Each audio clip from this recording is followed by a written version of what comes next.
How did Blockbuster go from owning your Friday nights to bankruptcy? The shocking mistake that killed an empire. Stick around, because this is a wild ride through the 90s, bad decisions, and a missed chance to own Netflix. Yeah, you heard that right. Blockbuster could have been Netflix. Let's dive into the rise and fall of a video rental giant and unpack the lessons that every entrepreneur needs to hear. Did you rent from Blockbuster? Share your favorite memory in the comments. Picture this. It's 1985, and a guy named David Cook opens the first Blockbuster store in Dallas, Texas. Back then, home video was the new kid on the block. VHS tapes were flying off shelves, and people were hungry to watch movies at home. Cook saw the opportunity and pounced. His store was clean, bright, and stocked with thousands of tapes, way more than the mom-and-pop video shops down the street. Blockbuster wasn't just a store, it was an experience. Families would pile in, grab some popcorn, and argue over whether to rent Back to the Future or The Goonies. By 1987, Blockbuster was growing so fast that Cook sold a chunk of the company to investors, including Wayne Huizenga, a business shark who'd later make Blockbuster a household name. Now here's where things get juicy. Huizenga had a knack for scaling businesses. He'd already turned waste management into a trash-hauling empire. He saw Blockbuster as his next big play. But what was the secret sauce that made Blockbuster explode?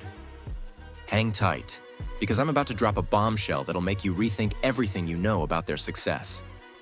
Blockbuster's genius was in its systems.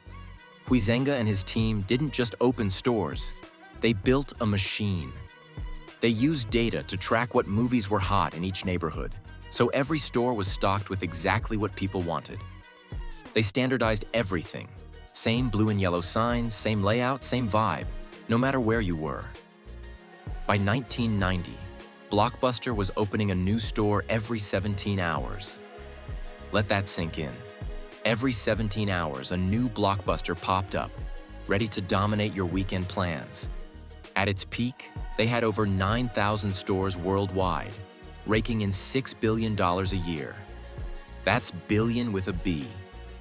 Blockbuster wasn't just big, it was untouchable. Or so they thought. But here's the thing. Being on top can make you cocky. And Blockbuster? They got real comfortable up there.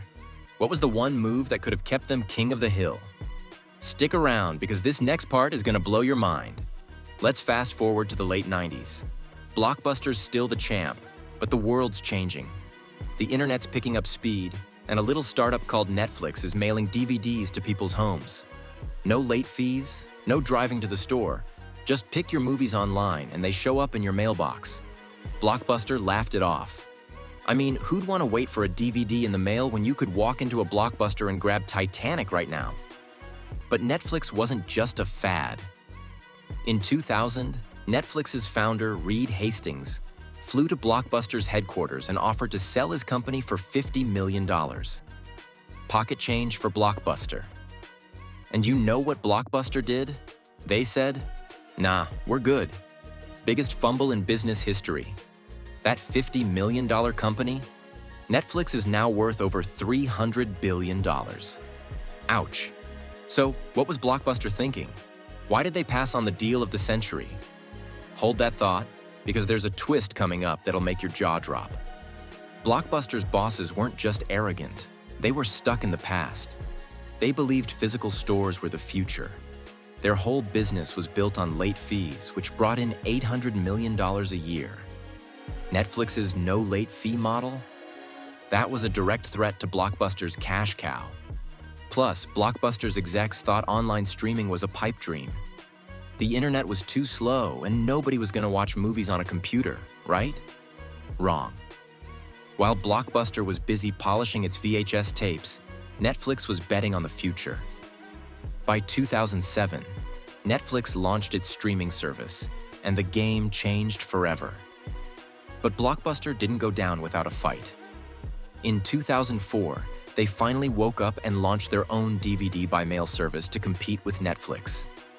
They even tried a no late fee policy for a hot minute, but it was too little, too late. Why? Because Blockbuster was bleeding cash. They'd spent billions buying up stores and expanding, and now they were drowning in debt. Meanwhile, Netflix was lean, focused, and ready to pivot. Blockbuster's stores were starting to feel like ghost towns, and their stock price was tanking. But there's one decision Blockbuster made that sealed their fate. Want to know what it was? Keep watching, because this one's a doozy. In 2010, Blockbuster filed for bankruptcy.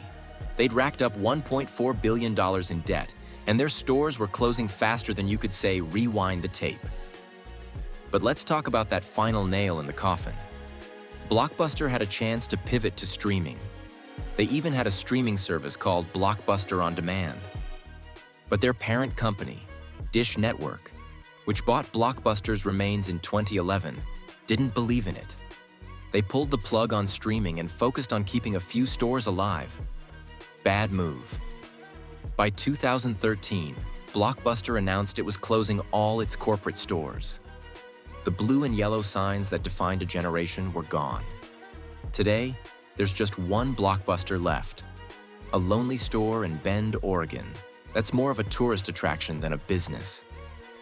So, what can we learn from Blockbuster's epic crash and burn? First, never get too comfortable. The world changes fast, and if you're not adapting, you're toast. Second, listen to the little guys. Netflix was a nobody when Blockbuster laughed them out of the room. And third, don't cling to what's working now at the expense of what's coming next. Blockbuster's late fees were their golden goose, but they blinded them to the future.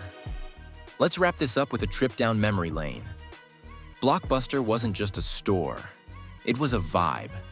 It was the smell of popcorn, the sound of crinkly VHS cases, and the thrill of snagging the last copy of Jurassic Park. It was where you went with your friends, your family, or your first date. Blockbuster shaped a generation, and even though it's gone, it's not forgotten. So, one last time. Did you rent from Blockbuster?